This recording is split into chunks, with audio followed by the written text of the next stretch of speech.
Hello বন্ধুরা, আশা করি সবাই ভালো আছেন। আজকে আপনাদের মধ্যে আমার দ্বিতীয়তম ভিডিও নিয়ে চলে আসলাম। আশা করি সবাই সম্পূর্ণটা দেখবেন। আজকের গল্প দুপুর থেকে শুরু। আজকে দুপুর 2টা, রোদের তেজ একটু কম, হালকা বাতাস বইছে। তাই ভাবলাম সাইকেল নিয়ে একটু বের হয়ে যাই। রাস্তায় লোকজন কম, চারপাশে শান্ত। সাইকেলের চাকার শব্দ আর বাতাসের শস্যের শব্দ একটা শান্তি আছে। শহরের ব্যস্ত থেকে একটু বের হয়ে নিজের সঙ্গে সময় কাটানোর মতো অনুভব হয়। কিছু সময় চললাম নীরবে, চারপাশের গাছপালা, দোকানপাট আর মানুষগুলোর ভিতর দিয়ে। সত্যি বলতে এমন কিছু মুহূর্ত আমাদের অনেক দরকার। এখন আমরা সাইকেল চালিয়ে চলে গেলাম বাজার করতে। হালকা বাজারের গুঞ্জনের সাউন্ডে চারপাশটা ভরে গেছে। সাইকেল চালিয়ে কিছুক্ষণ ঘোরার পর চলে এলাম বাজারে। বাজার মানেই তো রঙের মেলা। লাল টমেটো, সবুজ পেঁপে, কলা, গাজর, আরও কত রকমের সবজি। প্রতিটি দোকানে আলাদা আলাদা গন্ধ,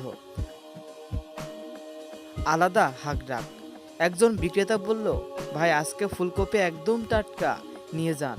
পাশে দাঁড়িয়ে একজন বুড়ো মানুষ মূলা কিনছেন।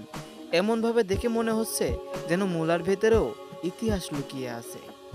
মাছের বাজারের পাশ কাটিয়ে এগিয়ে গেলাম কাঁচামরিচ আর ধনেপাতা নিতে। আহা, এই গন্ধটাই যেন বাড়ির রান্নার কথা মনে করিয়ে দেয়। ভাবছি বাজার শুধু বাজার না, এটা একটা জীবন্ত গল্প। প্রতিদিন বদলায় নতুন নতুন চরিত্র, আসে নতুন নতুন রকমের আবহাওয়া। বন্ধুরা, চলুন একটু মিউজিকের সঙ্গে বাজারটা ঘুরি, পরে আবার আপনাদের সঙ্গে কথা বলছি।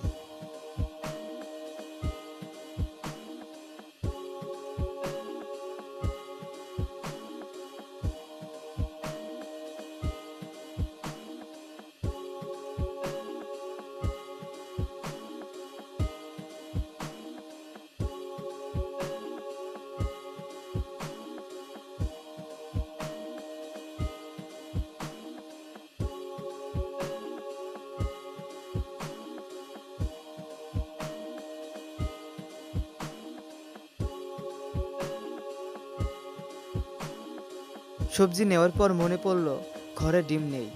চলে গেলাম ডিমের দোকানে। দোকানদার হাসি মুখে বলল, কতটা নিবেন ভাই? কলাম, এক খাসি দেন, কিন্তু একটু বড়টা দেন, যেন ভালো হয়। সে একটার পর একটা ডিম তুলে দেখাচ্ছে, যেন এটা কোনো দামি পণ্য। আসলে ওদের কাজের প্রতি ভালোবাসা দেখলে ভালো লাগে। কেউ কেউ আছে 2টা ডিম নিতে, কেউ 20টা, কিন্তু সবার প্রয়োজনের জায়গাটা এক। এই ছোট ছোট মুহূর্তেই একটা দিনের ভেতরে আনন্দ লুকিয়ে থাকে। বন্ধুরা, চলুন একটু মিউজিকের সঙ্গে ভিডিওটা দেখি।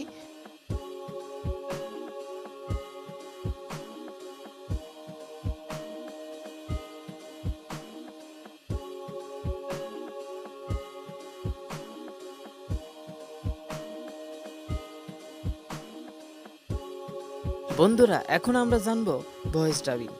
ভয়েস ডাবিং বিষয়ে আমরা কিভাবে কি করি।